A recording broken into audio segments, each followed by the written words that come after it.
everyone, welcome back to my channel. My name is Stassi. Thank you so much for being here today. I am so excited. I have a really cool simmer here today. I have Nardvillain here today, so thank you so much for being here today. What's up? Man, it is a pleasure and an honor for you to have be here. I was watching a lot of your TikToks reels. You were actually the first TikToker that I saw that was Sims related that wasn't a speed build or a cast lookbook. Like, you were a Sims comedian, and I fucking love that because I would just watch them and laugh and just be like, I think my favorite is when it's like basically Seinfeld, hmm when you're just like, like when you put like a level 5 stove in your creators. And I just was fucking laughing my little heart out because I was like, I need more of this in my life. So it is an absolute pleasure for you to be here today. So thank you so much Well, for wanting to be here.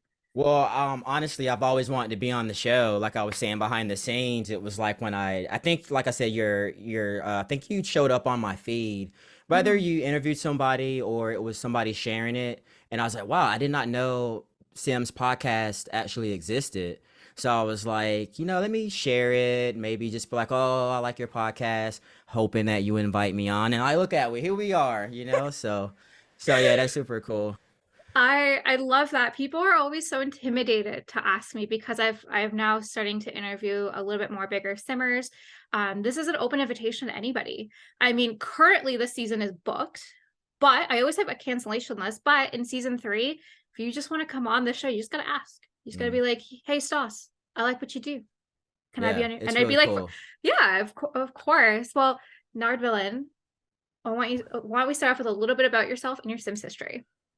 All right, so I'm an oldie. I've been playing The Sims since The Sims 1 Deluxe days. And if I can remember, didn't The Sims come out, was it 2000 or 2001 or something like that? It's literally its 23rd birthday. 23rd birthday, right? Yeah, as of February 4th, Mhm. it's the 23rd anniversary of The Sims, which is super cool.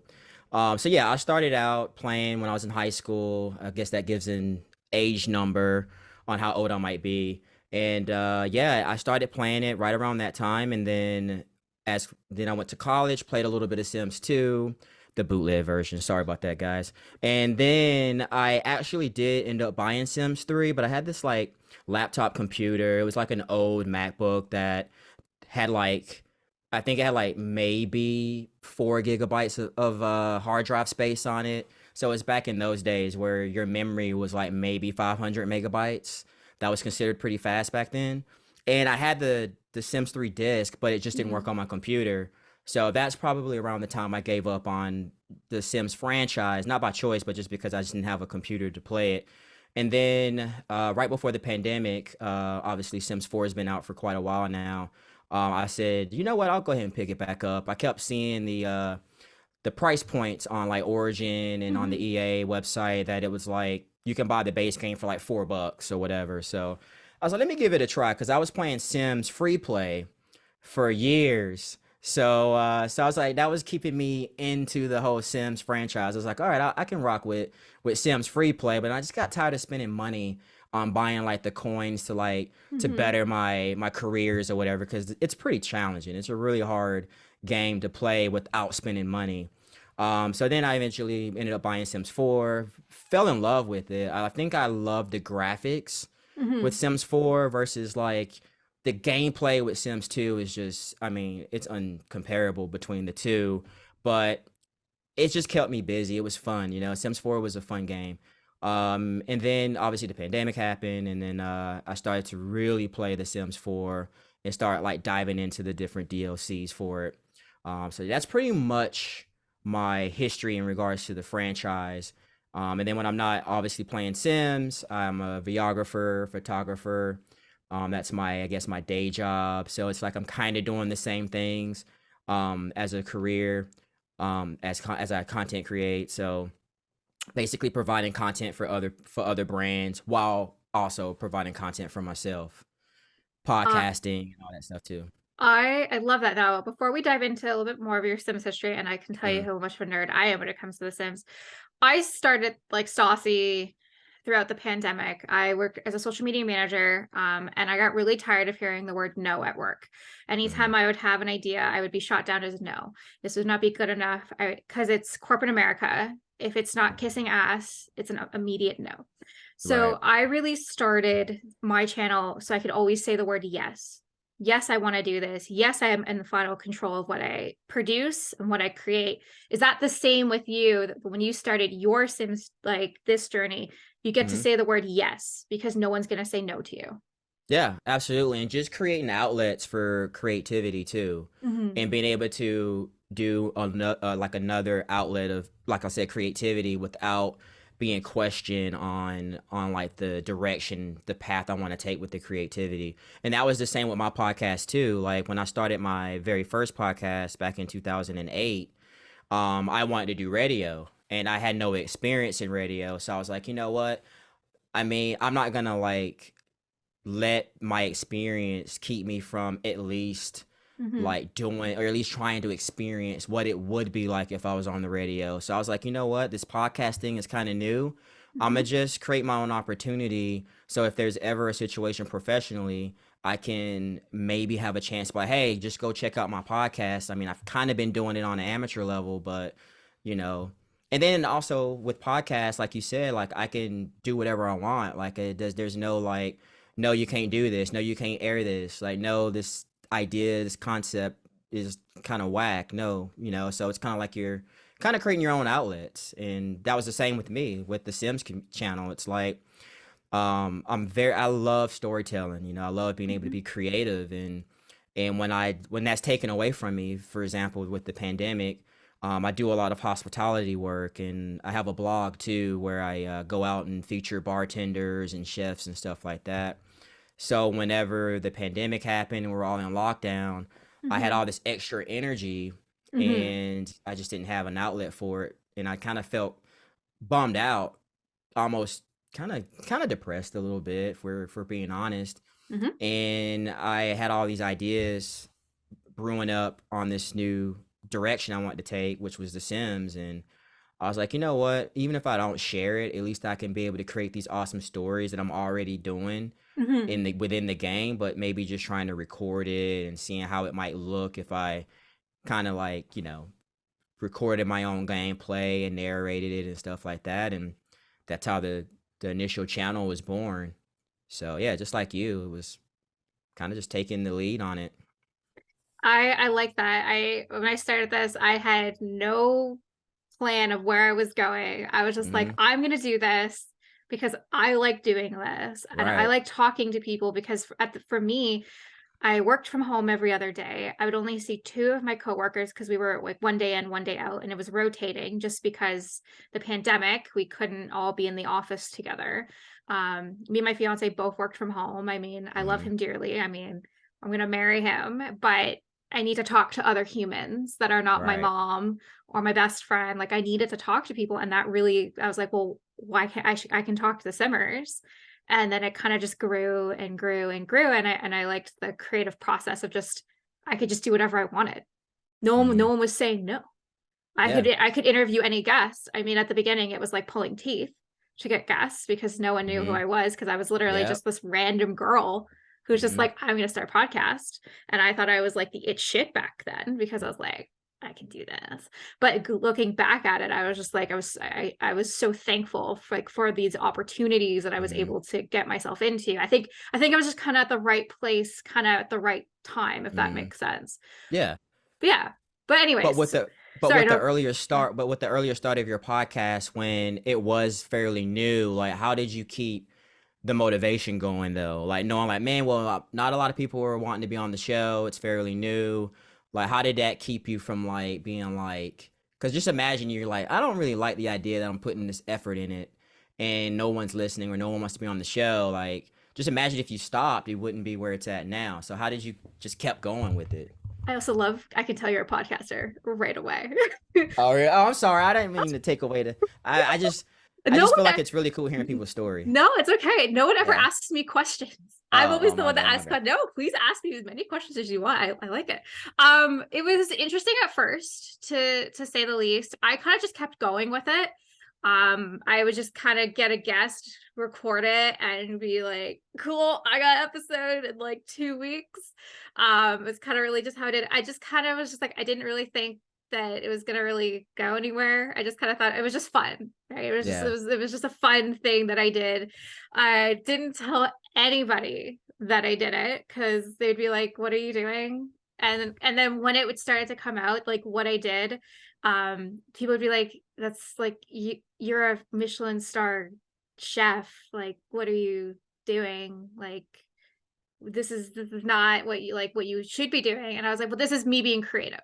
This Mhm. is me being creative. And the whole goal of it, and this is gonna sound so, I don't know, weird to say it out loud now, is I wanted to be able to create um another way of income coming in throughout the pandemic, because I Mhm. mean, this wasn't giving me the income, but I did a lot of voice acting throughout the pandemic and a lot of it was paid. So it was just more comfortable. The more comfortable I got in front of talking in front of a camera, more comfortable I got talking to guests. And then when I first started, I used to actually have 7 questions, like legit 7 questions, and I would only ask like 7 or 8 questions. But now it's just I ask whatever I want. As you know, I did not send you anything Nope. beforehand. Yeah, It I was like that. just whatever the conversation flows out to be is what it flows out to be. And I've done that for about a season and a half. I would say it really changed when I booked Cookie Creative as my season finale. I was so anxious. I was so nervous. I'd never talked to anybody with that many like followers before. Cause like back then, like I would be really like, I used to really gauge like, oh, this person has like 1,000 followers. Like, oh my God, maybe like they would share it and like more people would come and listen to it. Mhm. And then when I got Cookies, and then that episode just took off because she shared it, people liked it. And then I started the second season, and again, it was just kind of a little slower. And then I started getting more traction, and I just kind of really kept going with it. Honestly, I just really kept moving forward, and never stopped having fun. I Yeah. think that's the biggest thing. I never stopped having fun throughout this, and I'm still having fun. Even some days where I'm Mhm. like, I have 6 podcasts to put out as I'm like banging my head on the wall. Yeah. But I very much enjoy uh what I'm doing. And because like not only do I do this, I'm also a Sims storyteller where I release a graphic novel and I release 2 chapters of that a week. So it really just keeps me busy. Like that's my Mhm. free time. It's me and my fiance here. We live in a different city from our family and friends. So it's really just the two of us. And I have strict schedules of when I Mhm. do everything. So there you go. That's That's a awesome. little bit more about me. And a little bit about my Sims history is I'm an OG Simmer as well. Saying your ages, I didn't know podcasts were a thing in 2008. I was Mhm. in grade 9. Oh, Um, wow. so I'm a little baby. I started playing in '03. My best friend at the time, her dad worked in IT. So she had a computer in her room. And I'm talking like a classic, like school library computer, white keyboard, Like an and IBM like an computer IBM, probably. you got it. Yeah, compact. And my mom used to drop me off at our house every day because we'd walk to school together, and I used to go to her house every day for lunch because it was like her like house was like right across the street. And she had The Sims because her dad worked in IT, and he got it as like a free sample, and we played it. And I still have old Sims notebooks of like stories we used to tell. I used to create everybody, like any crush I had in class, I would make them and I'd tell Nice. them I made them in The Sims, and they'd be like, who are you and why are you talking to me? And I'd be like, but I made you in The Sims. And then when they would no longer want to talk to me or be like, this girl is weird, I would make them take that ultimate swim in the pool. Yes. Right? Love it. So I played a lot of Sims 1. For Sims 2, I actually went to the States the day it came out. As I saw, I'm a Canada, on a border town, so we're about an hour away. Well, Nice. now I'm farther away. I'm about 3 hours away from the border, but when I was a kid, it was about an hour. And I went to Target because Target had an exclusive. If you got this, you got something free with it. And I begged my parents to take me to the States. I mean, us going to the States was very normal, anyways, at that time because my family owned a US company, but they lived in Mhm. Canada. Um, all their money was in like US. So Mhm. we would always go to the States for shopping because it was cheaper at that time. Yeah. So I went to Target. I used all of my birthday money. I had saved up and I brought it home and I put it into my computer and it couldn't play. Didn't work. Didn't Yep. work. So I had to wait 6 months for my dad to get another computer. And that was 6 very painful months. Um, I wouldn't tell anybody, but like I would be like, my parents used to go to bed around like 11 and I would like sneak downstairs and And play play. Sims until like the wee hours of the morning, like all the time. And it's like sometimes they would just find me asleep at like the computer and I was just like, right. So I didn't play any of Sims 3. Um, I think I played a little bit of it, not realizing it was Sims 3. I thought it was Sims 4. I Hmm. was just in college at the time, and I was kind of going through a really rough period. I was trying to sort my life out. Let's put it that way. And I just really, really couldn't dedicate my life to it. And then Sims 4 came out again, didn't really interest me. I was very young, like I was like my late teens, early 20s. I was Hmm. more concerned of what bar I was going to go Yeah. to, and just try to have like, that fun. It wasn't until I was at home, I had lost my job, and I was in a really dark place, and I saw Kelsey and PJK's 100 baby challenge. Mm. And I was like, what the fuck is that? First off, who the fuck is Who's that? kill? What the Yeah. fuck is that? And I'm like, It's is on this, BuzzFeed at that it says, time, right? Was she on yeah, BuzzFeed? yeah, it's Yeah, BuzzFeed. I was yeah. like, it says BuzzFeed. I'm like, BuzzFeed does like crappy like pop quizzes and Yeah. like what Riverdale character would be at by your favorite flavor of cheese. So it's like, what the Hmm. hell is this? So I watched the first episode and I was just like, okay. Like, I mean, Hmm. it was like had woken up the nostalgia of The Sims. And I was like, okay. So then I watched it and then I got my best friend into it. And we every Saturday at 11 a.m. it was religion. We watched Kelsey and Peachy. Like she would come to my house. And then when I moved out of the city, we would FaceTime each other and we would watch it. Just to watch it. And we That's became cool. obsessed. Like we like still to this day, all of man, fucking Bay. Like, but that was like our thing. And then so what we did, we shared in Origins. So we would buy packs together. And the only reason I have so many packs is we would buy them when they were on sale and then we would split it even then more. So like I was buying expansion packs for like 12.50 each because she was Mm. paying the other 12.50.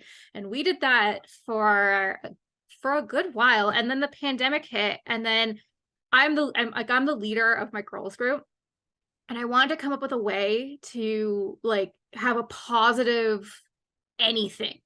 I mean, things were looking very grim. We weren't really sure what we were Hmm. doing. We were all at home. So I created what was called the Weekly Sims Challenge, and everyone shared my origins. And we did challenges in the Sims. So, like, the first week was build your dream home with a budget of 200,000 simoleons. The second week was build a resort. The third week was build a tiny home that was worth $1 million, and we did it. And then Wow, that's cool. on Fridays we would be on Facebook Messenger and we would log in and we would do live tours of it. And then the last challenge we ended up on was the Disney Cash Challenge, where we randomly picked 50 Disney characters and then we randomly selected who we were getting as the final cast. Everyone was like so much fun, but then That's stuff kind of cool. started opening up again and they kind of like dropped it. Mm. And I was like, I'm gonna keep doing this. Keep going. um I want to put it up if I can find it. I actually made a presentation on my resort. So my resort consisted of multiple different things. So I had like a Westworld themed as a building. I had a Barbie building. I had a black and white bar. I had a castle from Game of Thrones, and then I had Nice. the Vegas little white chapel, and then I had Moe's Tavern, and then I had a restaurant called State and Main, and it was literally just going around, and I thought it was like the That's dope. coolest thing. And now That looking, sounds cool. it is cool. It is cool. Now looking back at it, it's so cringy because I'm so much of a better builder now. But like back then, I was like, oh my god, like this is so cool. Or I'm my still a horrible builder. hey, Oh, honestly, the only reason I've gotten somewhat better is because I've become friends with so many builders and I just like look at their builds and I'm like, oh, you can do that. And also reshade and mm. G shade make a I big s- difference. Yeah, I still never tried to even understand all the shading that people put in their games. The tool mod, like all that stuff is still like foreign to me just because Oh, I haven't invested. oh my God, we just became best Yeah. friends. So I don't use Tool and I don't use Red Truffle. Okay. I Okay. just literally downloaded G Shade this week. Like, I'm not Oh, even okay. kidding you. I woke up last Sunday. I was like, I gotta get G Shade in here because It looks nice, but it's just Mhm. like I don't know what that's gonna do to my game. Like I don't know, like I'm gonna be super honest with you. It doesn't do anything bad. Reshade, on the okay. other hand, well, it was slowed down your game. But G Yeah. Shade, very different, very good. And if you had any reshades, it really just kind of transfers over. Hmm. I use it for making my stuff brighter, just Yeah. because like the Sims color is pretty dull, It and is dark you and have to dull put too. you got to put a lot of editing through it. Hmm.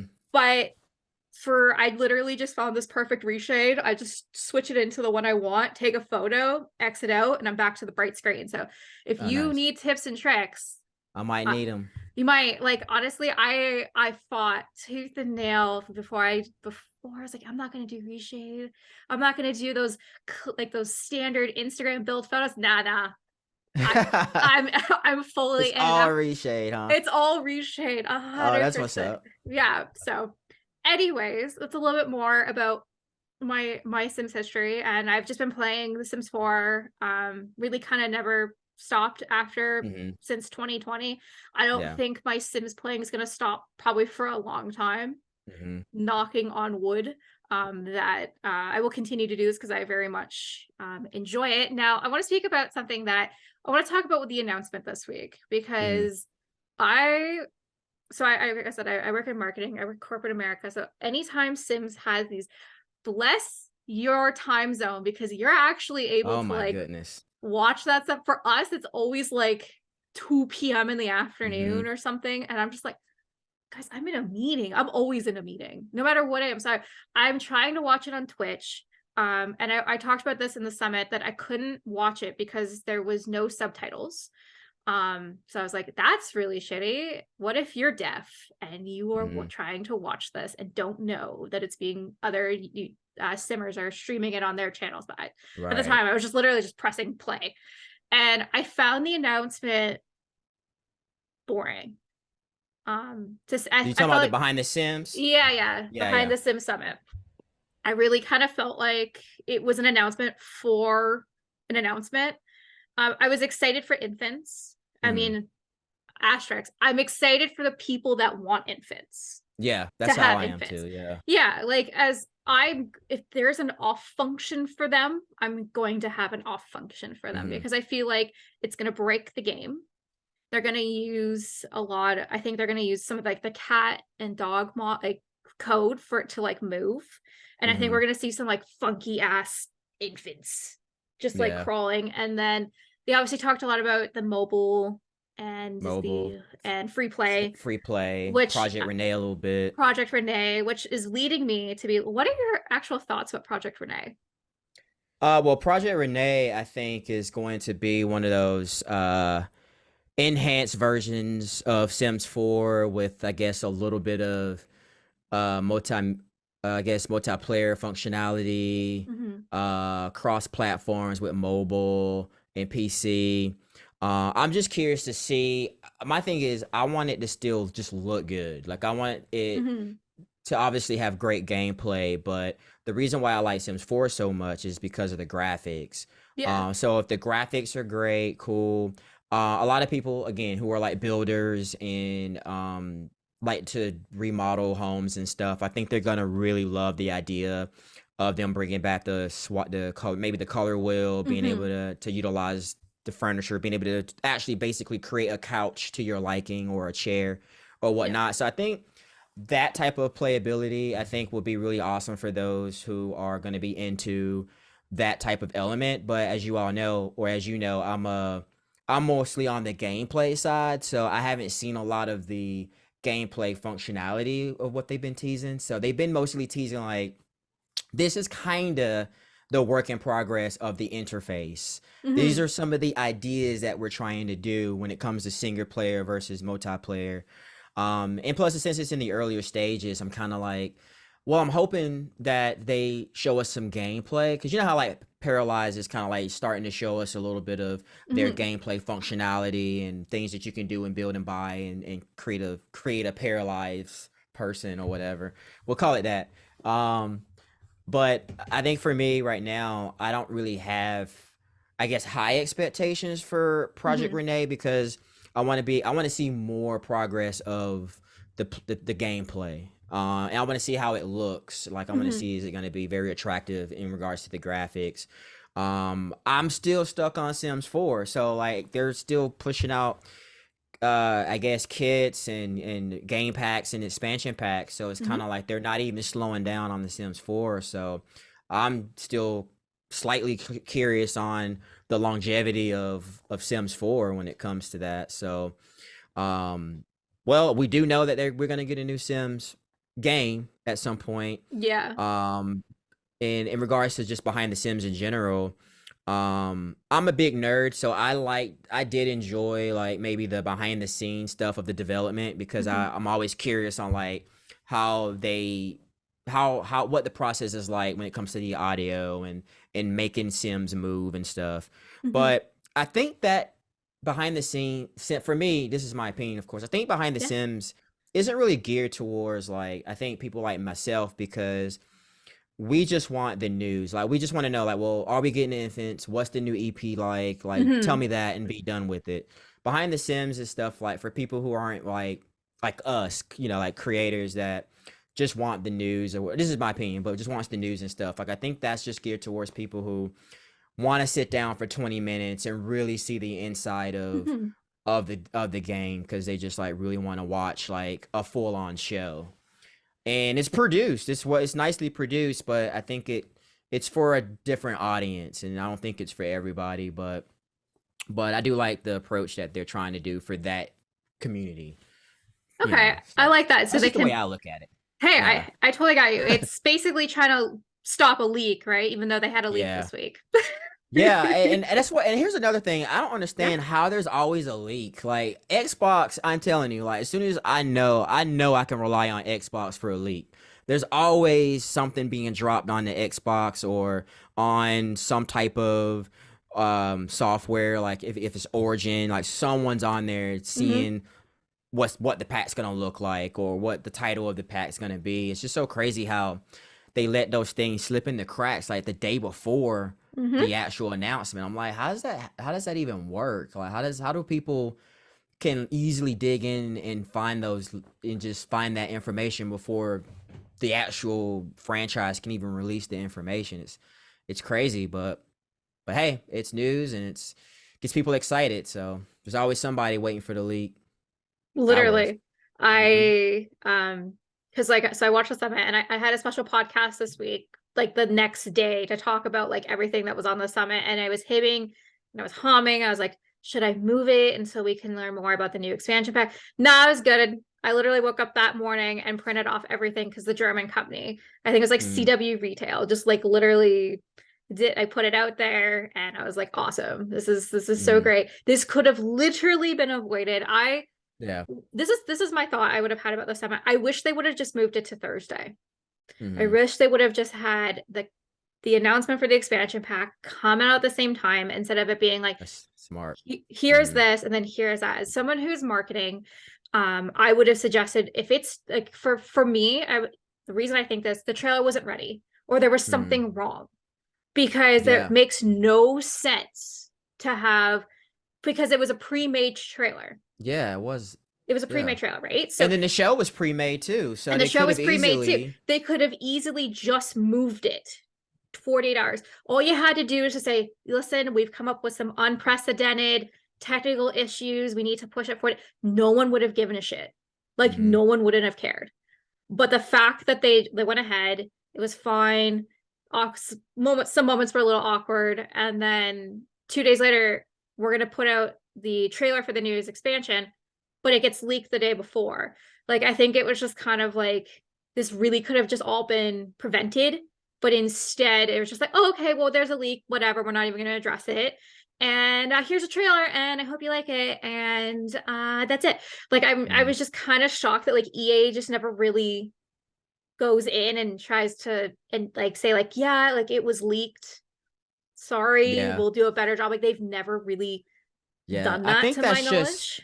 yeah, I think it's just like I think it's just like a EA or a business type of thing. Like I know if stuff gets leaked outside of obviously The Sims, like Hmm. I don't I need to do more research on it, but I think other games or titles might get leaked. But I usually think there's always like a like something usually like a letter or some type Hmm. of thing goes out saying like, oh yeah, it was leaked, but you know, we just want to clarify that yes, we are in the process of launching a new, you know, launching Hmm. this or something. I don't know. Like I don't know what the protocols are, but I've noticed when things are leaked or when something happens, there's no like, you know, Follow up. formal follow up like, hey, Hmm. sorry that the, you know, things are crapping out on your game because of the update or whatnot. Sorry, your Sims are aging up Hmm. immediately as soon as you open the game. That was very traumatic situation for all of us. Hmm.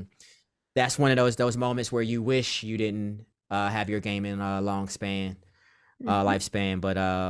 But yeah, that's a good question. Because you would think that they would want to somewhat follow up with with their audience to be like, hey, don't worry. Yes, you know this was leaked, but yeah, you'll know more about what's really about to happen tomorrow.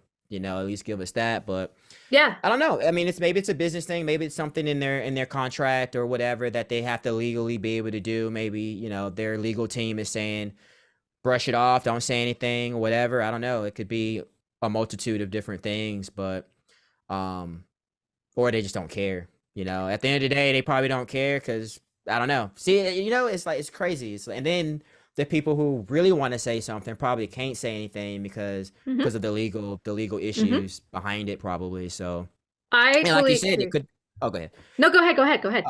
And then I was gonna say, like you said, it could have been like a big marketing thing too. It could have been like, you know what, let's tease them just because they're gonna still end up showing up on Thursday to watch Hmm. the trailer. So let's hit them with the behind the Sims because you know that was obviously produced. We were gonna plan to launch that anyway. Hmm. And even if the trailer isn't ready for Thursday, let's just tease them even more and be like, let's hit them with the first of all, they're like you know, let's hit them with the fact that the update isn't going to be until March on that Tuesday to give Yeah. people hype and either excitement or hatred.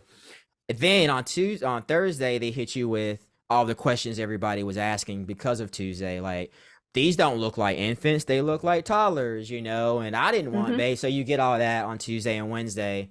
And then Thursday is when you get the mixed breed too of like I like it, I hate it. Oh, they do look like babies versus, you know, toddlers.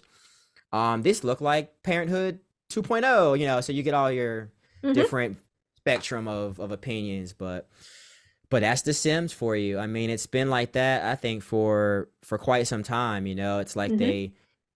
they tease you with like some information and then a couple days later they hit you with it. Sometimes they don't even let you know and then they be like, "Hey, here's a big base game update today. This is going to do all this and that." And then before you know it, there's a leak about the next game pack next week probably, you know. So, it's I crazy. It is crazy. You're absolutely right. And I kind of really wish that they would have talked about this update that just happened because it's a really important update for a lot of people. And the fact that they didn't really talk about it at all during the summit was just a little annoying. Like this is like the Which one, first the infant update or mm-mm, the game update that had hearing oh, aids. duh. Oh, yeah, yeah, Yeah, that's right. They didn't even yeah, talk about that at all. they didn't. I just knew there was an update because under the Plum Bob podcast puts out like it's patch day, and I was like, oh Mhm. fuck, it's patch day. Wait, what? Yeah. We're at a patch? Whatever. Mhm. This is boring. Like I assumed it was just bugs and Yeah. more Sims delivery stuff and make I don't know something small. And then my friend Tattooed Summer messaged me and she was like, Stas, like, have you seen this update? And I'm like, no, but please tell me for the love of God, our Mhm. Sims don't automatically age up or they don't die. And she's Mhm. like, no, we got hearing aids, we've Yeah. got banding, we got top scars. And I'm like, what? This is the first time I'm hearing about any of this. Mhm. And I kind of felt like like they always make a huge deal about every update, but I feel like this time they really just kind of Yeah. left it in the dark. And this was a really important update to shine a light on. Like they could have Yeah. literally said, you know what, we fucked up. We didn't get our trailer ready. Jim had COVID and we just couldn't get it Hmm. there. But we're gonna talk about today this update instead that's coming out immediately after the Hmm. summit, and how important it is for the like for the community that we're listening to Yeah. you and we're giving you those devices. Oh, so real quick, so Yeah. it was confirmed that the trailer was supposed to be launched earlier than it was. It was delayed because someone was sick or had COVID. I didn't know that. Oh, okay. No, no, no, Inter- no, no. I was just saying, I think Oh, oh, no speculation. speculation. Oh, Yeah, no, got it. I that's was like, not oh, so it was. clarification. Oh, got No, it, got no, it, that's got it. I just was like, me. oh, That's okay, I didn't know that. no, Got that it, would have got it, been got it, got it. no, no, no, no, no, no. Uh, That and then that's yeah. okay, yeah, yeah, yeah. Oh, okay, yeah. But you know what I think though? Like, this is my speculation too. Like, I'm not. I think it could be. I don't know if this is the marketing, but more like the PR. Like, I feel like I don't know if they're short staffed, and this is just my speculation. But usually, Mhm. when you want to release stuff like a base game update or even a patch, you kind of want to have your ducks in a row. Like, you want to be able, for me, if I was running a business, I want to make sure I push something out first Mhm. and be like, hey guys, expect a update um at 10 a.m. today. Even Mhm. if it's a last minute update, just so that way you already pushed out your social. Because I've noticed I would get updates and then an hour later I would get, that's when the Sims team will push out their social saying, hey, there's an update. Mhm. I think it should be the other way around. I think it should be like, hey guys, there's gonna be an update tomorrow or an update today. Stick around for it. It's gonna be a big one. Yeah. Let us update. If they don't want to share the news, let us update it first, and then be like, if they want us to be surprised, I guess, then we can be like, oh wow, we got these new medical aids and stuff like that, and then hit us with another additional. But so I don't know why it has to be the fact that there tends to be some delay on their with their social team. So I don't know if it's a social media issue or I don't know. So it's just interesting that there's so much happening, and when there's so many counterparts happening, something seems to get missed. Mhm. Whether it's, okay, we're gonna update, okay, we're gonna launch this awesome big update, but we're not gonna play test it enough to make sure it's not gonna break people's games. Like there's always like a missing point part. Mhm.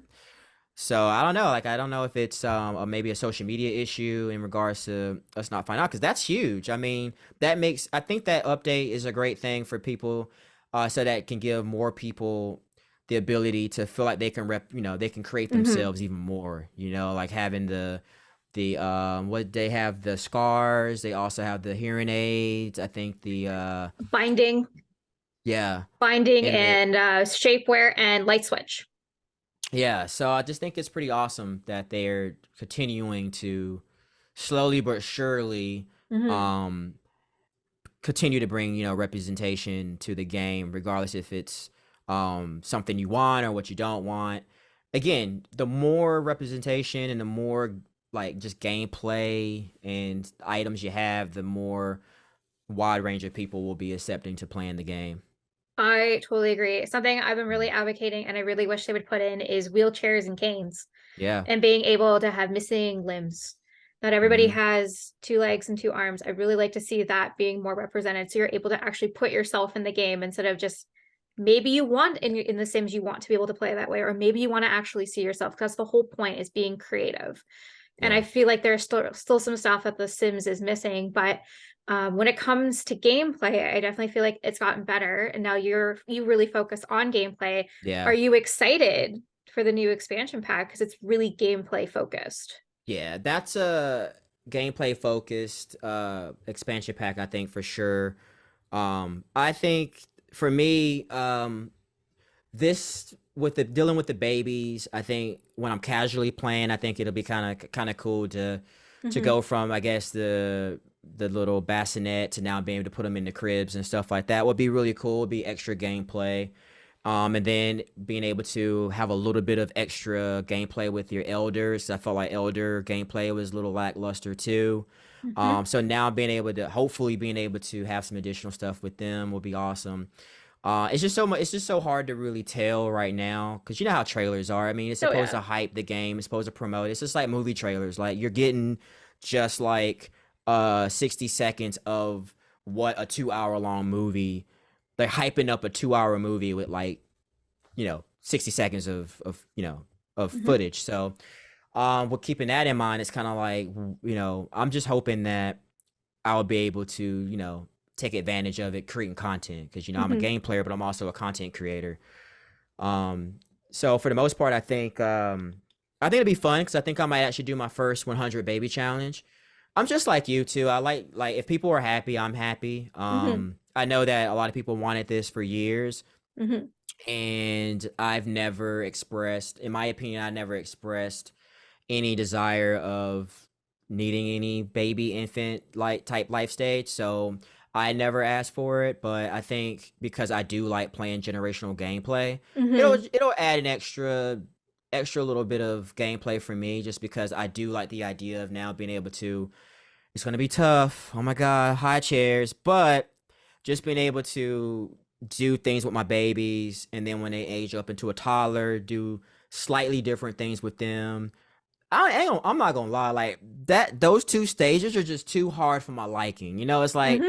it's just one of those stages where it's like, man, like I gotta teach the baby how to, I gotta teach the toddler how to potty, and this is if I'm not cheating.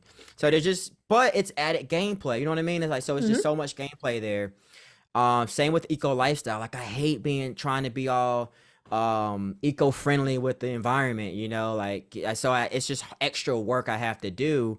But thanks to that expansion pack, if I wanted that extra gameplay, I have it. So there's no Yep. excuse for me being like, oh, there's nothing to do in the game. But it's like, well, I could try to bring, there is like a dust cloud on almost all my lots. I could try to make them more eco-friendly. That's a true story. Like I need to really honestly Hmm. either turn off the eco lifestyle stuff, or I really need to like be better about being eco-friendly in my video game. But yeah, to answer your question, yeah, I think I ain't gonna, I don't want to be like I'm super excited, but I'm ready for it. I think I'm just excited to just to be able to do the 100 baby challenge. So everybody's been like being like, "Oh my god, it's going to be Hmm. 20 times harder." So I'm like, I've never even attempted the baby challenge now. So I'm like, I'm gonna do it when it's gonna be 20 times harder.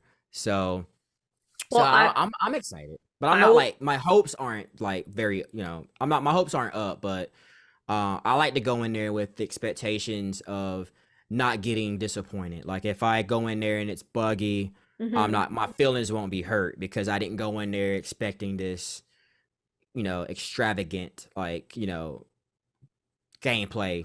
I want to check out their live stream first and see how it looks Yeah. and all that. So, How I describe it to anybody is EA's marketing team is like Marvel's marketing team. Marvel's Infinity War, amazing. That trailer was so, the so trailer, good. The trailer, right? I believe it. And then you get to the movie and you're like, it's good, it's not great. Hmm. Or another one is like Thor Love and Thunder is another great example. So the trailer looks so good, like they hyped it up, but it actually turned out more to be like a DC EU film. Hmm. Pointless, decent at times, good laugh, maybe one or Hmm. two laughs, but But, your expectations were not met. hmm. And I think that's the biggest thing of when people are disappointed, it's because you didn't meet their expectations, no matter Right. what that expectation was.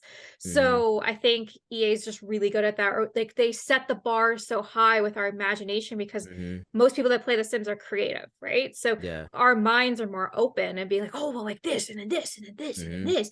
But in real life, we could do maybe 1% of what we think Yeah. or 2% Hmm. of what we think. Now, I got a question for you.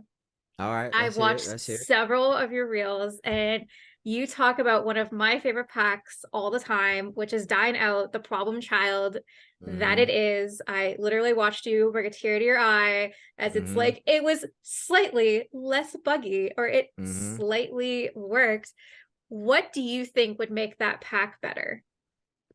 Despite the, I don't want to include anything that's just glitchy because I think that's the obvious, making that pack just playable. Hmm. But I think in general, if we could add or make or give us more like more modern build and buy would be great. Maybe even some type of way that we can order at home Hmm. within the restaurants on the lots in certain worlds, like it just like when you go to the refrigerator and you go like order pizza, Yeah. maybe being able to order like from Hmm.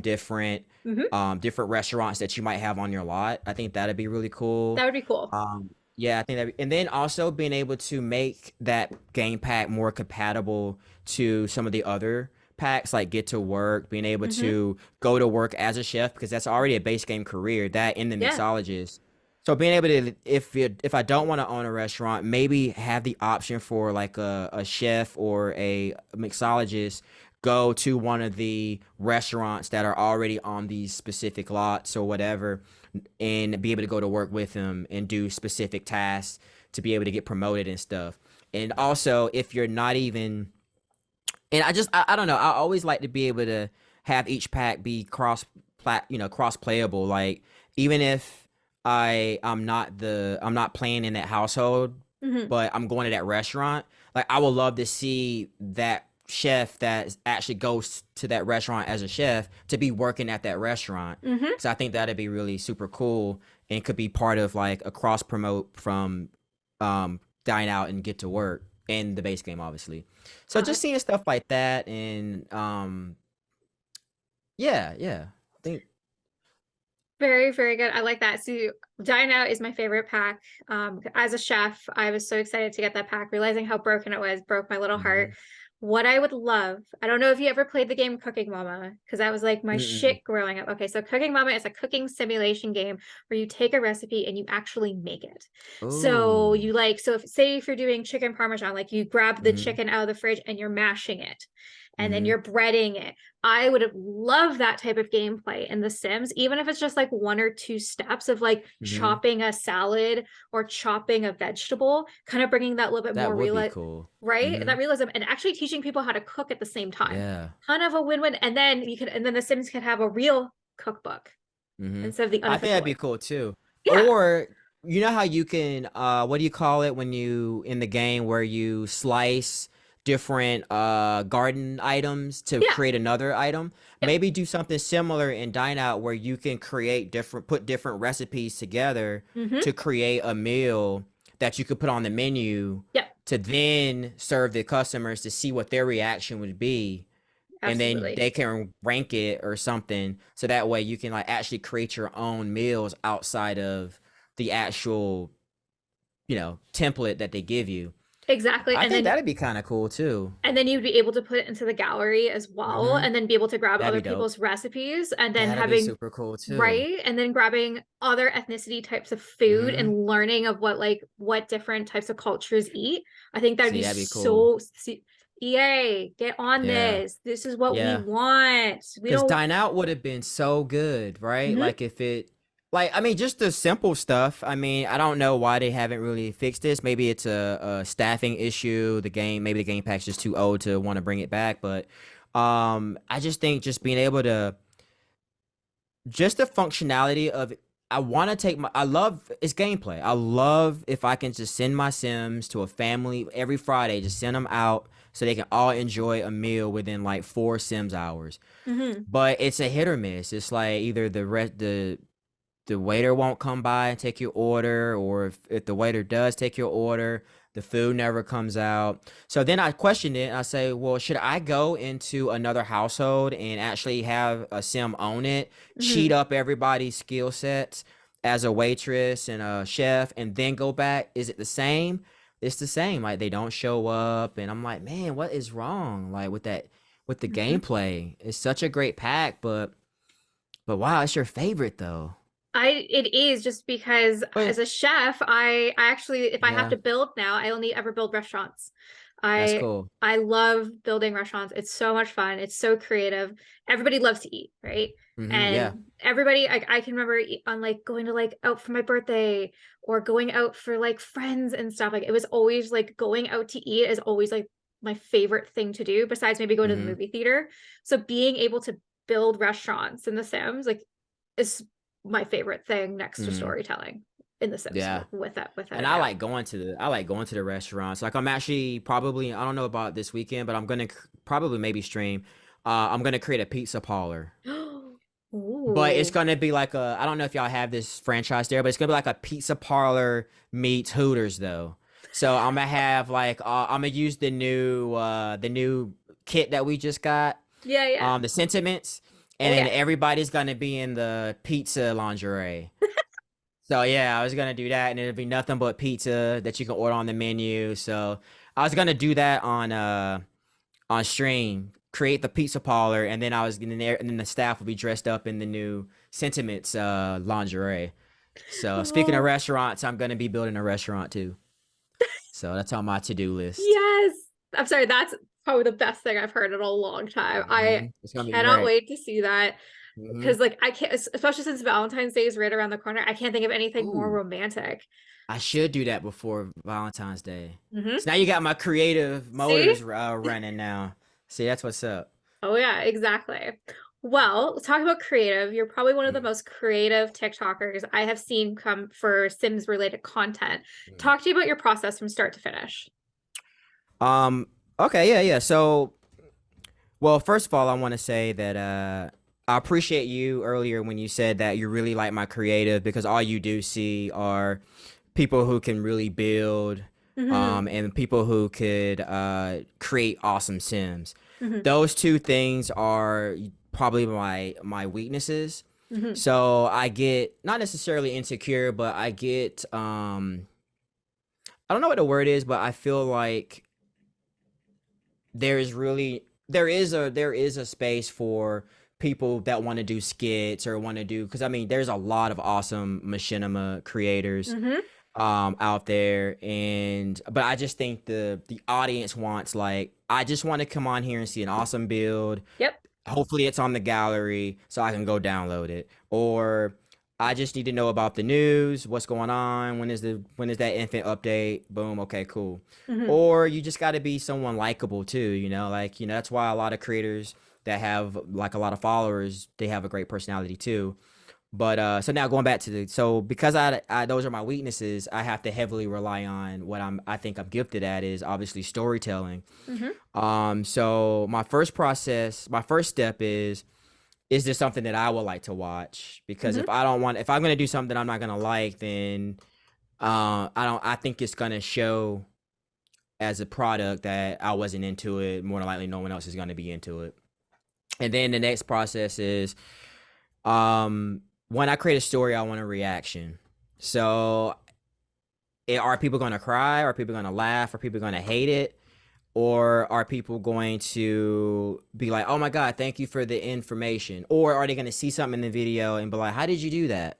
So that Hmm. way I can lead up with the next piece of content of showing them how to do it. So that's the second step. And then the third is like, what do I need to get done? For example, the pizza parlor thing, right? So the first step is I'm going to create a pizza parlor and on stream or Hmm. whatever and tell people this is going to be part of a video that I'm going to do. Hmm. So now the concept is people are going to maybe want to know a little bit more about the sentiments and how does maybe people who also haven't played Dine Out yet will be able to see the Dine Out experience. And then I can also be creative by doing the Sims 4 TV news segment. Hmm. So now I'm like I want to be funny, but I also want to show like I'm creating a pizza parlor with half naked Sims in it because they're all wearing the pizza underwear, right? Yeah. Or bra set or whatever. So that's part of the creative process too. And then from there, I like to write the script. So for Hmm. this particular piece we're talking about now, I would say I'm gonna go to Sims 4 TV news route because people are still requesting that. I think it'll be funny, and it'll be usually I'm unaliving Sims in those, so Hmm. it'll be different, and I can kind of be funny, but also they could be, oh my god, I like that build, and I don't build, so it's a way that I could do what I do best and showcase a D plus build. You know what I mean? So Hmm. so then I'll write the script out, and then once I write the script out, I would then figure out what the shots is going to be. Am I going to be on camera? Am I using green screen, or will this be all voiceover? So for this, obviously this situation, it'll be green screen. So I'll say, Mm-hmm. okay, I guess I'm going to be just on camera for that. And then I'm already planning out what my shots are going to be based on the script that I write. Mm-hmm. And then I edit. But every video obviously is different. So like I did the spooky series in October, Mm-hmm. and a lot of that was how can I tell a spooky story and just get a reaction. So again, I like to create stories to tell a reaction, and I think that's where I think I stand out, and I can show my personality. Either you're gonna like me or you're not gonna like me, and that's fine because everybody has their creators they like. So Mm-hmm. that's how I like to be able to do that. And then also you're also maybe learning something too. Like I like right now I'm doing this 13 gameplay 13 gameplay secrets for beginners. So I instead was of watching that this morning, and I'm like, I right. like that. As someone who's been playing The Sims for a very long time of my life, 20 years this year, Mhm. there's stuff that I didn't know, Right. right? Yeah. And it's cool, it's fun, it's different, and it's kind of entertaining. And if you would watch it even if you knew it, because it Mm-hmm. just seems like it's funny or whatever. Like, yeah, I know this, but just the way you're delivering it, sure, I'll stick around for at least 15 seconds, and then because you caught my attention because it's different. Mm-hmm. So I try to do stuff like that because again, I'm not a builder, I'm not young anymore, so I have a lot of things. I'm not trying to sound negative, but I feel like I have a lot of things going against me in regards to being a content creator. So I have to do a different approach to my content, and again, it's stuff that I will want to watch because a lot of times I just want to watch something that would entertain me. So I tend to lean towards other creators that do maybe something similar because that's what I would watch. So I just, Mm-hmm. so I feed off like other creators that is kind of similar to me too, in I retrospect. I guess.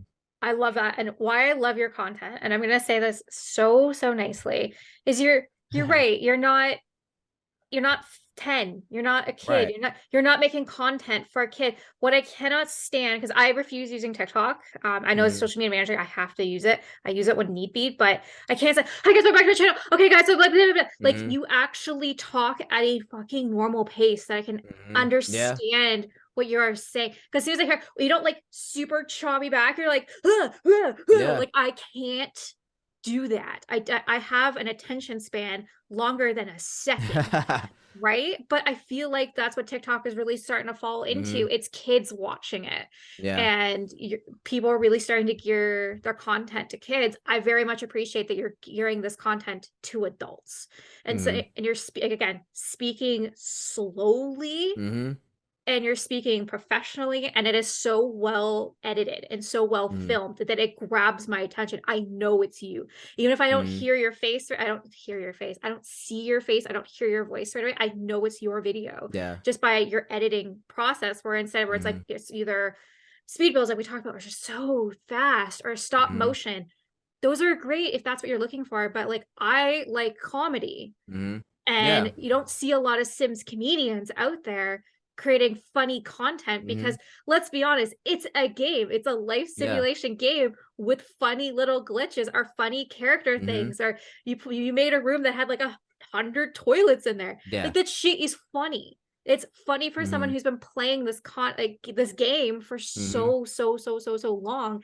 It's refreshing to see, and it's also refreshing to see that, again, adult content. You're like Mm-hmm. talking about Wicked Whims. I mean, like, it's Yeah. 18 plus, Yeah. but Yeah. it's funny. It's funny for us because we're like, oh, our kid be like, um, I really like your editing style, and I really like the processes you do. And obviously, so a lot of people, you have a lot of following on TikTok, and I think 16K on YouTube, and because you're partnered with YouTube.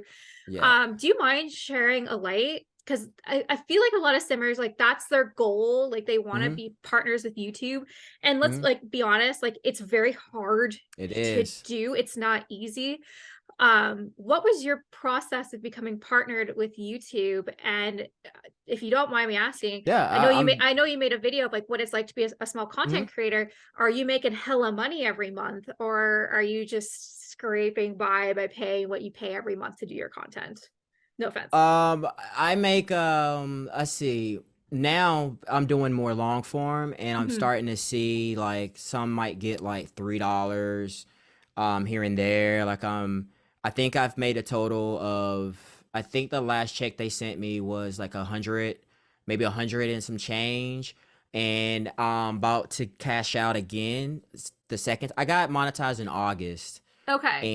and it took me from August to November to finally get the first check because I had took all of October to Hmm. post YouTube shorts Hmm. once every day. So I was doing 30, it was called 30 shorts in 30 days. So I was posting one short a day Hmm. in the month of October, which kind of took away of my long form, me creating long form. And so that month was slow in regards to money and ad Hmm. revenue. But then it picked back up once I started posting more in November and December. And then January, I started posting more. Then the stuff that I posted in November started to actually hit I guess I don't know, it's like a For You page or maybe a lot of people's home pages Yeah. about like mods, like how to add mods and stuff like that. Um, when people's games got broken, I got like 15,000 views on that video, which helped me get monetized in August because in August is when that big update happened and everybody's game was like Hmm. completely destroyed. So I just got on camera and was like, "Hey, this is make sure you take your mods out. A lot of these issues y'all are having is because you got your installing the game and Hmm. you're keeping all your mods in the folder. That's why your doors are gone. That's why your cast is all screwed up. Just take your mods out first and then do whatever." So that helped me get monetized. But I think if you really want to do this as like a full-time gig, because this isn't my full-time gig, Hmm. but it's nice to know that I'm getting income from it.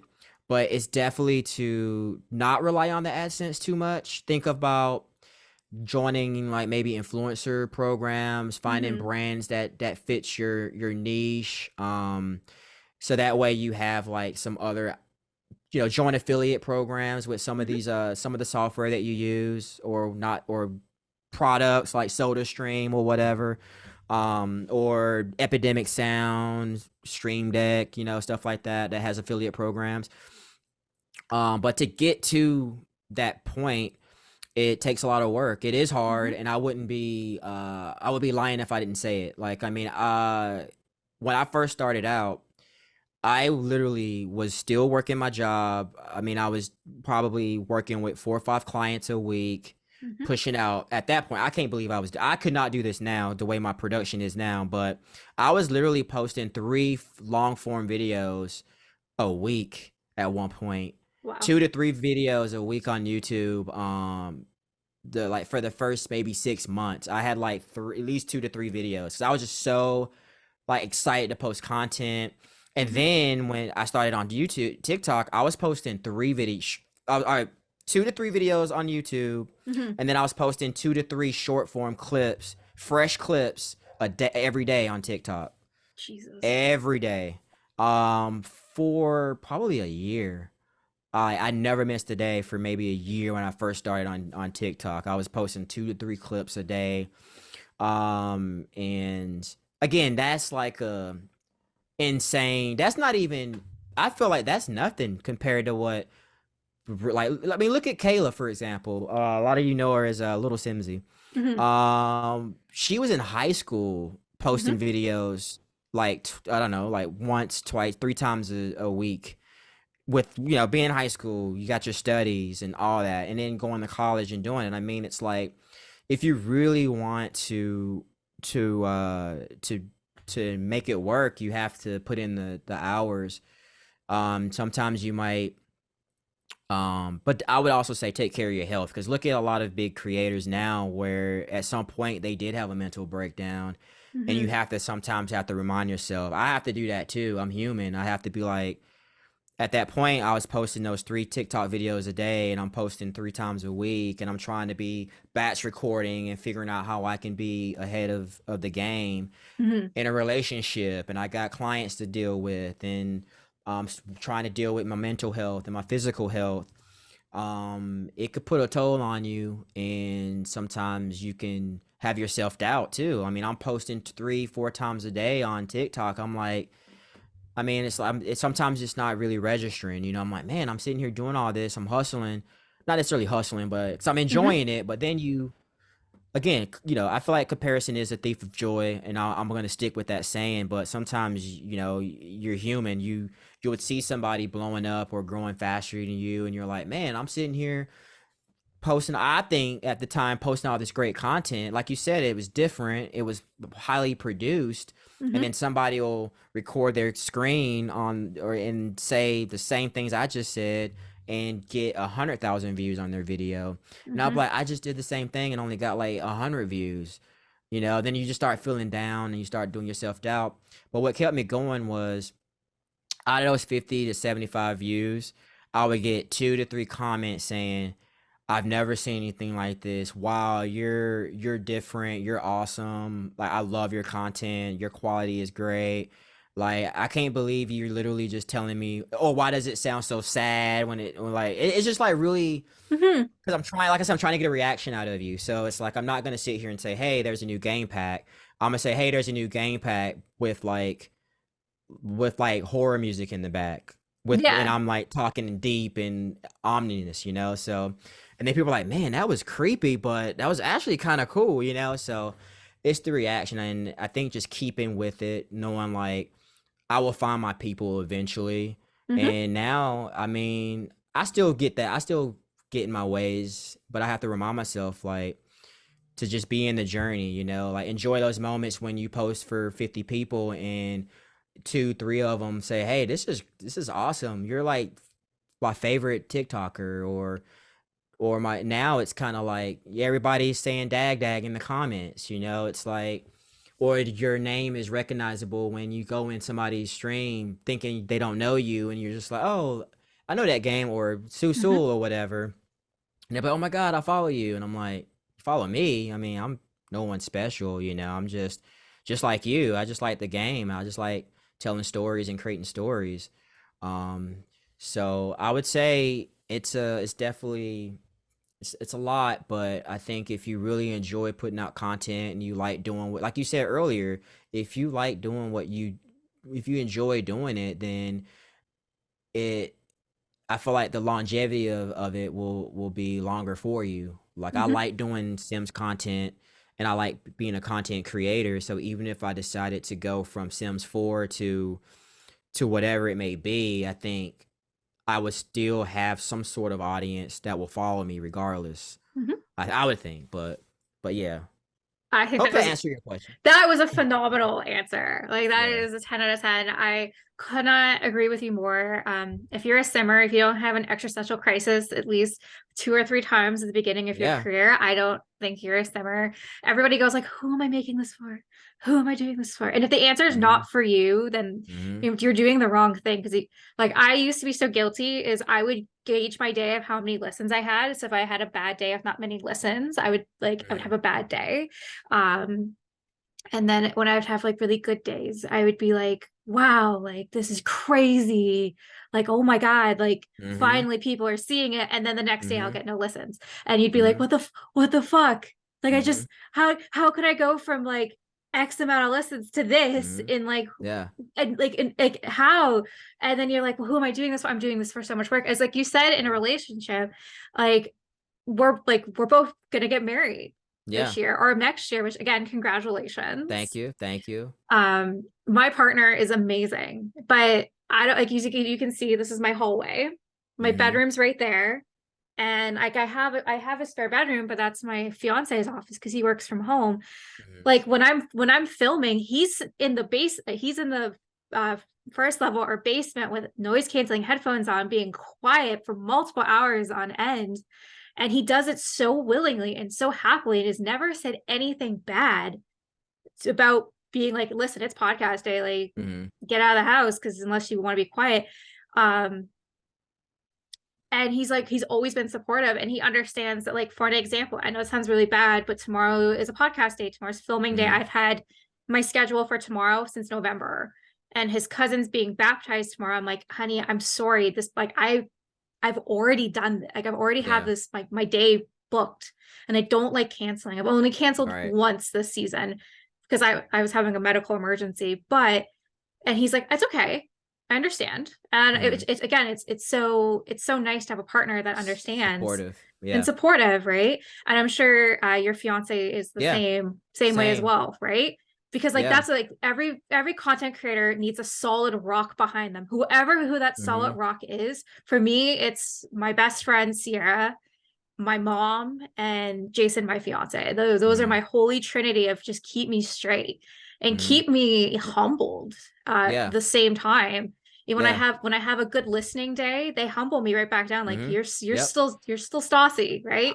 Yeah, I still have Yeah. my humbling days too, cause just like you will post something and it will get like 1,000 views like on TikTok, and then you post another one day and get almost 1 million views, and Mm-hmm. then you be like, oh, okay, all right. And then you want every video to hit a million, but then it's like you post that next one, Mm-hmm. 800 views. Yeah. So you get humbled, and that's what I would love to talk about, how my effects on why I wish I never went viral on any of my videos, because I just feel like it just ascends, it just gets pushed out to the wrong audiences, like Mm-hmm. sometimes it's not Selmers who are watching your videos a lot of the time, Mm-hmm. and then you get right back down to reality of like hitting 1,000 views or 20,000 here and then 2,000 there.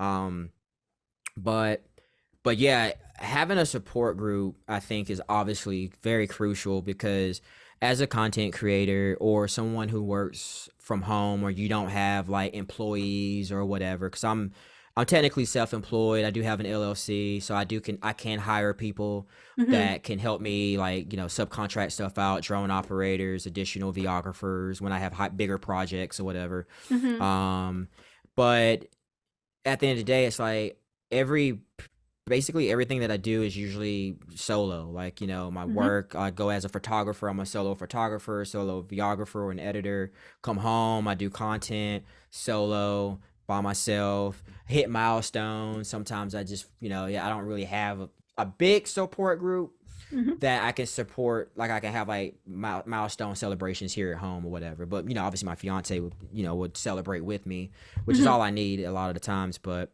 having a support group, I think, is very, very helpful, because it is, I would say, sometimes it can be a lonely journey if you don't set yourself up with either a support group or being in a community that you can kind of, that have similar interests, which is, thank goodness for the internet these days, like being Mm-hmm. able to be in these Discord groups, or finding like other like-minded creators, so you can kind of feed off each other's vent sessions, or be like, man, did you like, why did your video do this bad, but then this one did better, like, why the Mm-hmm. algorithm favoring this? Or if somebody's feeling down, you can kind of remind them of their journey. But like, look, like, remember when you Mm-hmm. hit your milestone for the most views you got on your podcast or on your video, like, Mm-hmm. just remember, you're always going, you're gonna always be moving upward, so I have to also tell myself that, because I always feel like I'm not living in the moment. Like, I missed so many awesome milestones, and now I kind of regret, like, because I was so focused on, like, trying to get better and better, when I should have been trying to get better and better, but also enjoying the moment. Mm-hmm. Like hitting that 1,000 milestone on TikTok and hitting 1,000 on YouTube. I Mm-hmm. celebrated my YouTube partner program, because that's when I started to learn, like, you need to take these steps back and just be in the moment, because it's a great feeling knowing that you're out here providing an outlet for people to be able to sit here and listen and agree, or watch your stuff, and you made Mm-hmm. their day sometimes, or you creating things you haven't, like, there's a couple that commented on a post and was like, yeah, like, me and my husband, every so often when we watch your videos, we'll say dad to each other, or they'll say, just randomly say dad to each other. So it's kind of cool that I'm creating like this cool little atmosphere around my content, you know. And I think it's all about the community, and I like that community building too. Mhm. So I would say the Sims community is probably one of the most welcoming. I mean, not on every platform, but specifically like mhm, Simstagram. Holy mhm. shit, they are so welcoming.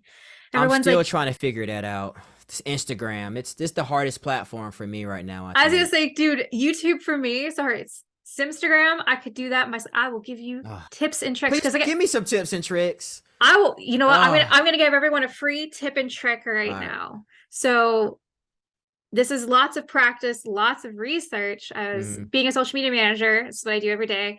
No one knows the algorithm. I don't care who you're. Yeah. There's only one person that's figured out the algorithm. It was YouTube. It was 3 years ago, and they were a scientist, and they were able to break the algorithm. So they only had to post 2 videos a year. Just how they Wow. did it. So the best time to post any type of engagement post on Instagram is Sunday at 4 p.m. Eastern Standard Time. Okay. It is So the I should absolute post something good at noon tomorrow. No, 1. one. Yeah, Because you're I'm 3 hours. Pacific Standard. Yeah. Yeah. And best time. So that will be the time that will be like, did you play The Sims 1? Did you play The Sims 2? And I will usually get about 2 to 300,000 views Wow. on that post alone. So, like my Instagram page, I'm currently just sitting about like 6,500 followers, but I have about 500,000 interactions a month. Mhm. That's So, great. yeah, I right. But how do you my goal too is how do you translate those views and that engagement to the actual followers? Because I get so many people going to the page, but they're not Mhm. hitting the follow button. I'm not good at doing call to actions either in my videos. That's the thing too, maybe. I don't know. Well, my saucy page, I kind of just it is what it is. Hmm. At this point, actually, what I do is I thank every new follower I have. I go Oh, and I that's cool. individually thank them. And especially if they follow my Wow. podcast page or my story page, Hmm. I will thank every single one of them. That's Uh, cool. Just again, just to let them know that it's a person on the other side. I'm not a Hmm. bot. I very much appreciate you taking the time Hmm. to watch. Stassi's a little bit more difficult. Like my main page is a little bit more Yeah, difficult. Like yeah, I have a lot of like I'll probably average about 100 to 150 new followers a that's week. awesome. That's Wow. pretty. That's I want to say that's on a Mhm. good week right now. But again, you have your highs and lows. Yeah, you do. I gained 300 followers the first 2 weeks of January, and then last week I only gained 10. So again, it's the ups and downs and knowing what to do. Now I have to ask you a question because you said something about going viral and you kind of regret doing it. Hmm. I can we touch upon that very Yeah. quickly? Yeah, yeah. Just because most people want to go viral. Yeah, I mean, hold on, let me brighten this up. All right, yeah. I mean, going viral is cool, but I think it sometimes, especially on like, I went viral for the first time on YouTube, which kind of scared me because I been going viral, not going viral, but I've went viral. Mhm. I would say a handful of times now on TikTok, but I just think whenever you go viral, it does put some type of different mindset in your head. Like when I first went viral with my grilled cheese video with Cleon, we call him the grilled cheese guy, Mhm. and he finally got his celebrity towel. Finally got his celebrity towel on in Del Sol Valley. Big shout out to Mhm. Cleon. But I think with that, then that when that video got it got like 2 million views. And then I posted another one where I had a sim drown in first person mode. Mhm. Immediately went viral after that one went viral. So I had two videos going viral. Like so that's when I like got a handful of my following. So I went from like 10,000 to like 80,000 Mhm. in like a span of maybe a month or two or whatever. I can't remember, but it was fast-ish for me. Yeah. And then periodically they'll hit me with like another viral video. I get one like a million on one or whatever. And Mhm. I would think like, yeah, well, what about my other videos? Like I feel like what makes this one better than all my other ones? And then when you don't get that viral sensation on any of your videos for a while, you start thinking like, Like, wow. I mean, it's again, it's a great feeling when it happens because you're like, man, like 1 million and some people, especially on the ones where there it's not a trend. Like all Mm-hmm. my videos, maybe one or two, went viral because it was just a creative. Like it wasn't like Mm-hmm. a trend or anything going on. Um, so that was cool. But I think it also gives you the wrong crowd too, because it's not just going to all the simmers, it's going to like a bunch of random folk too. So Yeah. they're probably following you now. So then when you start posting random or regular, like, simmers TikTok videos, those people who follow you, they don't even watch TikToks, they'll scroll probably right past it. And Mm-hmm. I don't know how much that hurts your engagement rate because you're getting all these followers now that are not really watching you because of your content. Yeah. So then when you post the next one, TikTok or maybe the algorithm, I'm assuming, would say, well, a lot of your followers aren't really engaging, so we're not even gonna try to push you past the Mm-hmm. first tier. But I think I'm hearing now that TikTok doesn't really push it out to your following first. They push it out to a whole different audience. So, but it's just a lot mentally sometimes. It's a lot to really to grasp because I don't think humans are really designed to get to intake in that type of like sensation all at once frequently. And Yeah. I much respect to celebrities because it's a lot mentally, and then it's a lot when you don't get it after you go viral a couple times. It's like, wow, like why your my other videos aren't Mm-hmm. really going viral. Um I would rather just have a steady pace of like community building, maybe hitting 200,000 because that's where my following's at. So if I'm like at 120,000, I Mm-hmm. would like to get 50,000 or between there. And if it's a really good video, yeah, it'd be cool to get a million again. But um, it's interesting. Like not everybody's gonna think the way I think. I think a lot of people love seeing that million mark, but Yeah. it's cool to have to hit. I mean, I ain't gonna lie. I'll be lying if I said it wasn't awesome the first couple of times when I got it. It's a good feeling, but you have to, like you said earlier, you got to go back and humble yourself and be like, look, that video was just a good hit with the Mm-hmm. algorithm. Um, don't let this determine the quality of your other videos. Always believe that your videos are all your videos are viral sensations.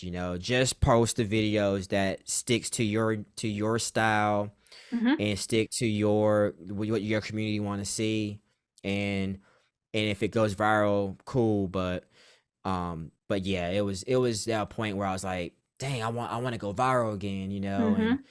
and I think that kind of crushed me a little bit, and then I had to get back down. I'm like, look, don't try, just keep pushing out your content and just keep pushing. And then when I got one that went viral on YouTube, that was crazy. I think that was like a milestone. Like I never thought I'd hit 1 million on a video Mm-hmm. on YouTube. That's crazy.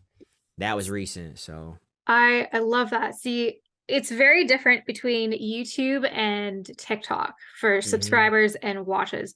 And we talked about Mhm. YouTube is a completely different beast than it is TikTok. My problem Mhm. is now that it's a lot of kids watching, and kids don't really know what they're watching. They're just Mhm. scrolling through as fast as possible, Mhm. which is screwing up people's viewer counts of just being like, yeah, you're watching this, but Mhm. nothing really came of it. And what we kind of talked about before this podcast started is spending what 15-20 hours on a 30-second video. Like it's a Yeah. lot of time and it's art and you're putting it out Mhm. there and you're literally sometimes all your content gets is the thumb to the next one. And Yeah, it that is sucks. so fucking painful. That is so Yep. painful. True. It's true, Yeah. right? And then Yeah. Yep. again, It's the truth. kids are just like whatever. Because like anytime I'll see a YouTuber blowing up, they're like, oh, like what? I'm like, it's kids. Kids are Yeah. watching it. Kids are Mhm. subscribing. They don't Yep. 100% understand of what they're Yep. doing, but that's the thing. As soon as kids start subscribing, then they're like, oh, this is kids content, and then it Mhm. keeps going. Yeah, But because I no. spent literally, and that's the thing about you gotta love what you do because like Mhm. I started an edit. around 11 o'clock last night. I shouldn't have started that late, but I didn't finish till like 4:30 in the morning Mm. because I wanted it to get up, be posted Sunday, Yep. or today, because I just wanted to get it up. So, because I know like people would appreciate the video, and even if it got like 100 views, I can come home and watch it later. Like I can come here and watch it because it's for me too. Like it's my Hmm. entertainment, it's others' entertainment. But you don't have to be that crazy, y'all. You can still be sane and still grow. Hmm. But I was crazy the first year. I was like I said, 3 videos. And you could probably ask other creators. They were probably like that too. I mean, some people do magically blow up. One video can get you there, but make sure when you do blow up, you have an archive of things that other people can watch. Like when that video went viral last week or 2 weeks ago, Hmm. I was getting all this extra traffic saying, "Oh my god, like I like this video." Like it was from that video that went viral. People are now going in to see all Hmm. the other like 800 video or 600 videos I have on my YouTube account. So that's another thing I like to say too, and is like if you do go viral, make sure you have something that people can watch that's equally as good as the video that went viral. I think that's really, really, really good advice because again, you want people to be engaged with your content. You want people to say, "Oh, I like this video. Well, what else do they do?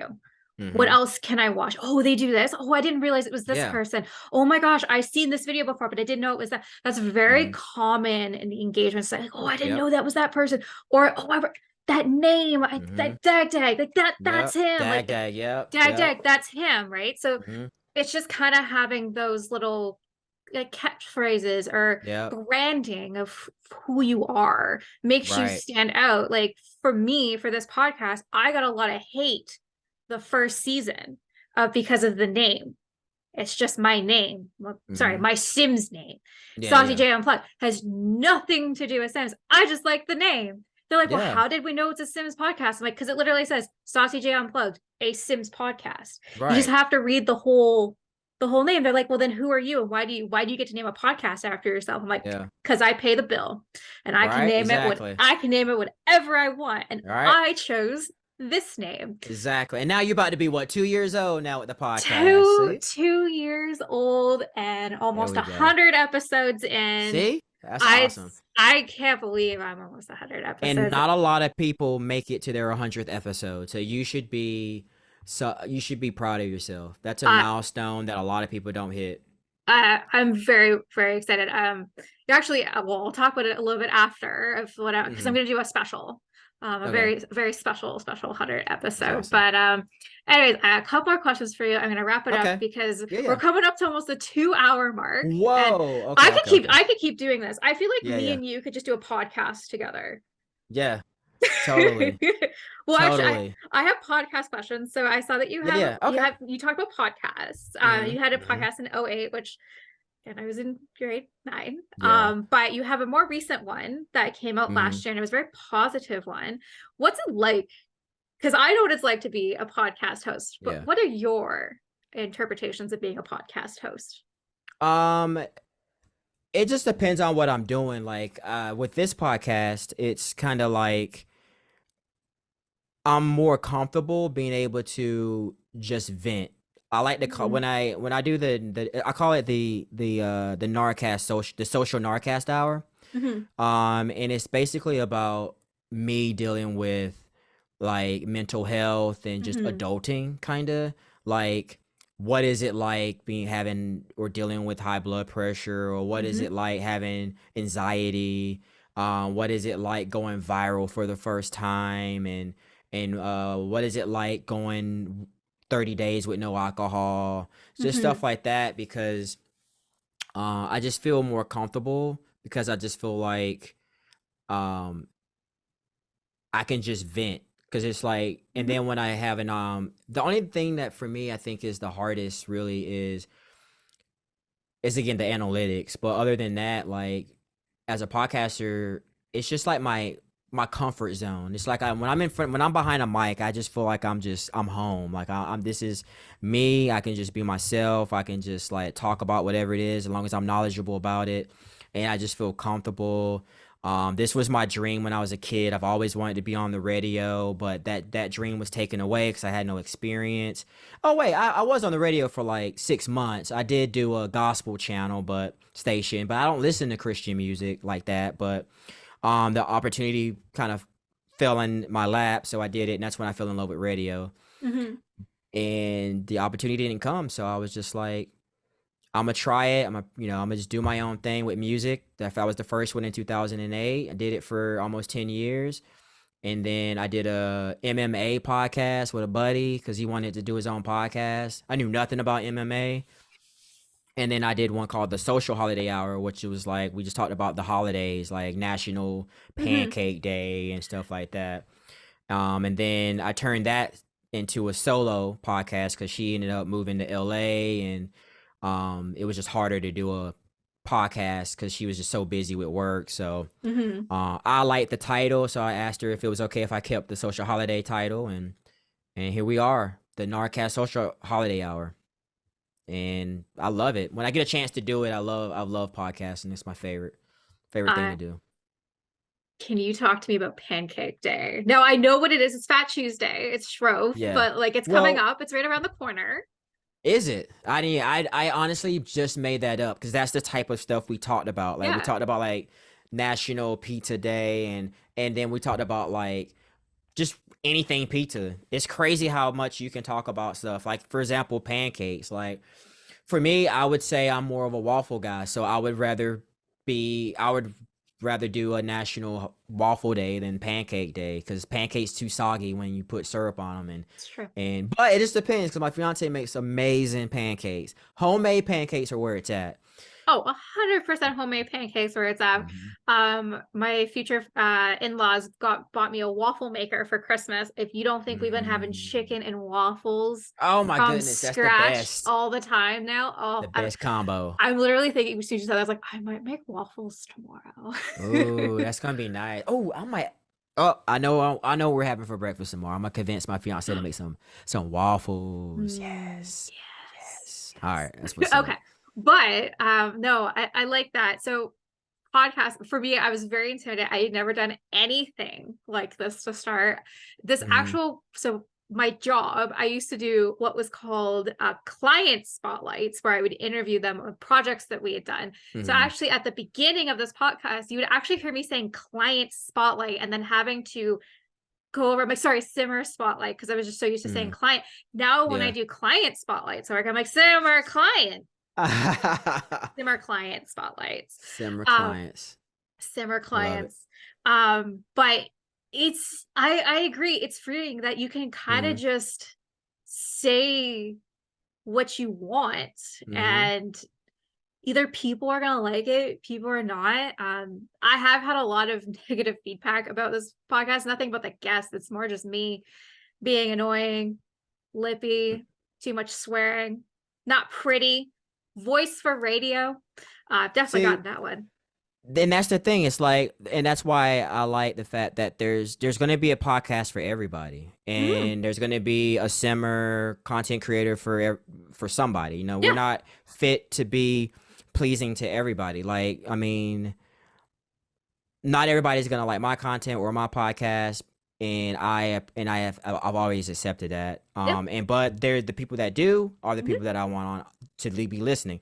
And the beauty of it is people that don't even like you are gonna still watch you and still gonna listen to your show because they like listening to you, even though they hate you. So your haters are gonna be the ones that are gonna definitely be the first 10 to 20 views on your stuff. So 100%. And they'll tell you. I'm They'll tell you mm-hmm. exactly how they feel about Exactly. you, down to Mm-hmm. the nitty-gritty. And at Mm-hmm. this I never cared, to be honest with you, because sticks and stones, man. Sticks and Yeah. stones. I've heard it all my whole You life. you gotta have thick skin as a Oh, content creator fuck for you. sure. The things yeah, you'll get some comments in there. Mhm. You'll get some comments. Someone said my voice was insufferable. And I was just like, good. That means I wish there was a way that my voice can just like repeat in your head as you sleep at night. I love when I get negative comments. I just turn it into me trolling them at the end of the day. Like, as long as it's not racist. I've only Yeah. experienced. out of my out of my 12 years of content creating, Hmm. because I've been doing content creating outside of The Sims for at least 13, 14 years, if not longer. But I've only experienced one racist comment, and I don't even know if it was, yeah, it was racist, yeah, but it Yeah. wasn't like, it was like a George Floyd comment like 2 weeks ago, and I'm like, I just deleted it because I didn't want that on my channel. But yeah, that was, out of all things, that was the only like racist like comment. I get hate comments all the time, like, what are you doing, or Hmm. this is dark. I usually take those as compliments because I was like, oh, this was scary. Oh, cool, thanks. So, Oh, I totally got you. When someone calls me a bitch, I'm like, I must have really gotten under your skin. but yeah, that, you know what? It's because, remember, you're posting out content for a reaction. So if you're getting a reaction, it could be negative, positive, but it's a reaction. So in my Mm. books, you're doing something to strike a reaction or emotion, and Ex- that's what we want. Exactly. Well, I got one more final question for you. We've talked a lot All right. today about Mhm. everything.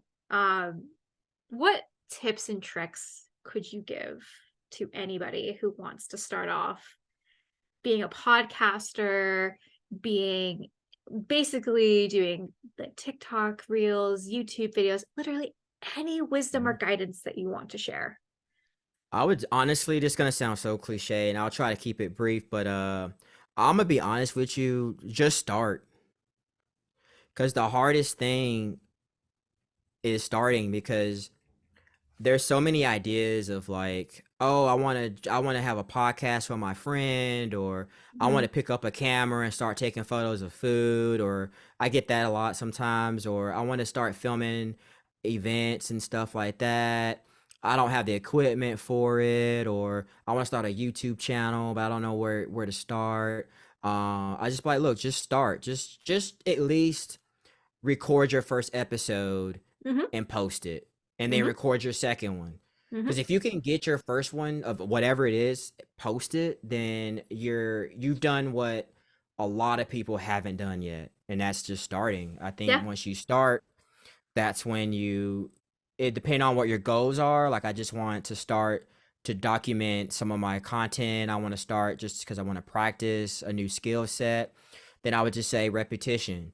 Like, if you want to be a podcaster and you don't know how, and you're gonna be awkward probably to the first at least 10 to 20 episodes, and that is experience you didn't have before you started. You know what I mean? Like, I wasn't that great. It took me probably 5 years. But, well, I ain't gonna say five. I'm gonna say like maybe 2, 3 years before I was really comfortable on Mhm. the microphone. And damn near took me, I'd say, 3 years to be comfortable on the camera, in front of a camera. Mhm. So once you start, try to be consistent, because the more consistent you are, the more of a skill set you will become. And then don't be afraid to take that skill set elsewhere, because now you know how to turn on a computer, you know how to open up an editing program, you know how to edit an audio. You can take these skill sets and go do it for someone else that might be even on a better level than you. Now you have a mentor that you can learn from that that area. Now you have a camera, you can start going to restaurants or going to events, but hey, can I photograph your stuff to better your product if you Mhm. just wanted to be a photographer? So yeah, just starting and being consistent, I think, is the best kind of advice I can give for you, because everybody might have a little creative fire in them, and or that future podcaster in them, and all it takes is just to start and just do it. Accept the criticism and listen to your audience, because your audience at the end of the day are kind of your boss. Like, if they're like, hey, I want to see you do that 100 challenge, that 100 baby challenge, even though I'm like, I don't want to do that. But if I know that, like, Mhm. a good percentage of my followers will love to see me being tortured with babies, I would literally do it, because I know that's what they want, and they'll appreciate it even more if you do what they want. So yeah, that's my advice, is definitely just start. Like, if you want to be a creator, I say start, because the goal is to just, do your passions, and just put it out there and see how their audience how they register to it. But yeah, just start. I think that is such fantastic advice. I could not recommend more. put the first episode out there. It's gonna be so Mhm. cringy looking Yep, back on it. yep. It's gonna be like, oh, why did I do I that? still have my very first I don't know if I have it for yeah, I do actually. Yeah, it's right here. I'm gonna grab it real quick so you Yeah, can yeah. see it. Yeah, grab it. I have my very first episode of my podcast burned on this CD right here. Yeah. Okay, so for anybody who's listening, we're looking at a frame with a CD on it, and I love that. And you got to remember where you started, and I fucking Yep. love that because again, we all start at the same place. Look at Little Simsy, look Yep. at James Turner, look at all the big Yep. guys. They all started at the very bottom, and you got to work your way to the top. And Gotta sometimes work it your way takes up. time. It It takes a lot does. of effort, and it takes a lot of hours Mm-hmm. that maybe some people don't have time for or don't have the money to be able to do it. It sucks, but Mm-hmm. it does happen. But Mm-hmm. if you really want to do it and you're gonna put the effort in, there are free alternatives for like video editing Yeah. software. There Mm-hmm. you don't need to go out and buy the most expensive laptop and the most expensive mic and the most expensive headphones. You don't have to do that right away. Right. You start small, and then when you get to your milestones or any holidays or anything, save up. Like get a good mic to start. I Yeah. would say getting a good mic to Get start a mic is first. mic first, but even then, like the mic I have now is just the blue, and Mm-hmm. it's $150, and I saved 3 paychecks of my Mm-hmm. fund money to pay for it.